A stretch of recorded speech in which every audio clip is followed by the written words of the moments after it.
via gustativa é uma via clássica, ou seja, possui apenas 3 neurônios ao longo do seu trajeto. Os neurônios primários localizam-se nos gânglios geniculado inferior do 9 e inferior do 10. Seus prolongamentos periféricos ligam-se aos receptores e seus prolongamentos centrais realizam um trajeto ao longo do trato solitário, penetram no tronco encefálico e fazem sinapse com os neurônios secundários. Esses, por sua vez, localizam-se na porção gustativa do núcleo do trato solitário. Eles originam fibras solitário-talâmicas que fazem sinapse com os neurônios terciários no tálamo do mesmo lado e do lado oposto. Os neurônios terciários localizam-se no tálamo, no núcleo ventral póstero-medial. Eles originam axônicos que chegam à área gustativa do córtex cerebral, situado na parte posterior da ínsula. Os receptores gustativos são células epiteliais modificadas que organizam-se na forma de botões gustativos. Encontramos esses botões nas paredes das papilas da língua, na laringe, faringe e esôfago proximal. Para cada um dos gostos que somos capazes de sentir, como doce, salgado, azedo, umami e amargo, possuímos receptores específicos. Para gostos doces, precisamos da combinação de dois receptores acoplados à proteína G, o T1R2 e o T1R3, que atuam em consonância. Por outro lado, para sabores amargos, necessitamos de uma família de cerca de 30 receptores diferentes acoplados à proteína G, denominados T2R. Já os receptores para o gosto umami são um complexo de proteínas T1R1 e T1R3.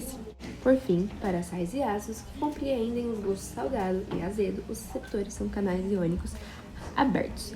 Agora que sabemos quais são os receptores para cada categoria de gostos que podemos sentir, podemos entender melhor o processo de transdução, que se inicia nas células receptoras, que ao detectarem moléculas específicas fazem sinapse com fibras aferentes primárias. A sensação gustativa depende da ativação de quimiorreceptores localizados nos botões gustativos. As moléculas quimiorreceptoras, que carregam a substância gustativa, estão localizadas nos cílios gustativos, os quais se difundem ao poro gustativo a partir do muco sobre a língua. Os estímulos podem passar de duas formas. Primeiro, passar diretamente para dentro das células para despolarizá-la ou abrir canais iônicos para gerar um potencial receptor, o que permite que íons positivamente carregados entrem e despolarizem a negatividade normal da célula. A segunda forma seria ativar um segundo mensageiro, que pode abrir canais de cátions ou ativar diretamente depósitos intracelulares de cálcio. Em cada caso, a despolarização do receptor resulta na liberação de um neurotransmissor excitatório e, consequentemente, de potenciais de ação na fibra nervosa aferente primária, que são transmitidos ao sistema nervoso central.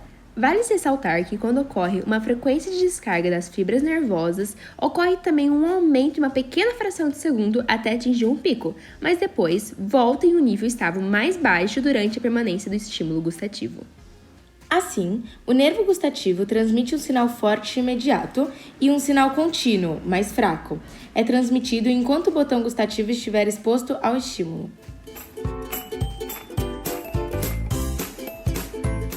A língua é uma massa de músculos estriados esqueléticos voluntário, tanto intrínseco quanto extrínsecos. Os músculos estriados da língua estão alocados em 3 planos, cada um deles dispostos em ângulos retos a outros 2. A língua é coberta por uma membrana mucosa que consiste em epitélio estratificado pavimentoso. Ela possui feixe de músculos estriado, nervos, papilas filiformes, tecido conjuntivo frouxo e na ponta da seta, papila de tecido conjuntivo secundário. A camada mucosa é uma estrutura que varia de acordo com a região. Ela está aderida à musculatura devido ao tecido conjuntivo que penetra entre os feixes.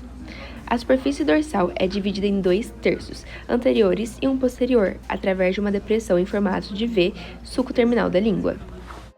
Falando um pouquinho das papilas, elas estão na superfície dorsal da língua e são associadas aos botões gustativos, formando a mucosa especializada da cavidade oral. Existem 4 tipos de papilas: as filiformes, que são projeções cônicas alongadas do tecido conjuntivo, cobertas por epitélio estratificado pavimentoso queratinizado, possuem função mecânica de fricção, estão sob toda a superfície dorsal. Tem as papilas fungiformes, que formam um formato de cogumelo e distribuídas irregularmente na superfície dorsal. Elas são mais numerosas na ponta da língua e contêm poucos botões gustativos. Tem as circunvaladas, que são de 7 a 12, e cada um contém inúmeros botões gustativos e possui formato de cúpula. Nela, os ductos das glândulas salivares linguais liberam suas secreções no interior de uma profunda depressão que circunda cada papila, com função de eliminar o material de depressão para que os botões gustativos respondam rapidamente às mudanças de estímulos. E também tem, por último, as folhadas, que são cristas baixas paralelas intercaladas por fendas mucosas profundas que estão alinhadas em ângulos retos de eixo longo da língua, e elas ocorrem na margem lateral da língua. Os botões gustativos são encontrados nas papilas fungiformes, folhadas e circunvaladas. Eles repousam sobre uma lâmina basal e possuem uma pequena abertura no seu ápice, o poro gustativo.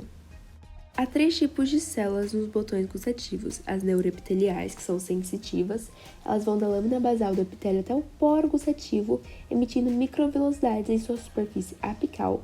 Próximos à superfície, as células estão conectadas por zonas de oclusão. Em sua base, fazem sinapse com os prolongamentos dos neurônios sensitivos aferentes aos nervos 7, 9 ou 10. Já as células de sustentação vão da lâmina basal do epitélio até o poro gustativo também. Elas apresentam microvelocidade em sua superfície apical e zonas de exclusão. Elas não fazem sinapse com outras células nervosas. Já as células basais, por último, localizadas na porção basal do botão gustativos, próximos da lâmina basal, são células troncos para os outros 2 tipos de células. Então é isso, esse foi nosso vídeo. Muito obrigado pela atenção.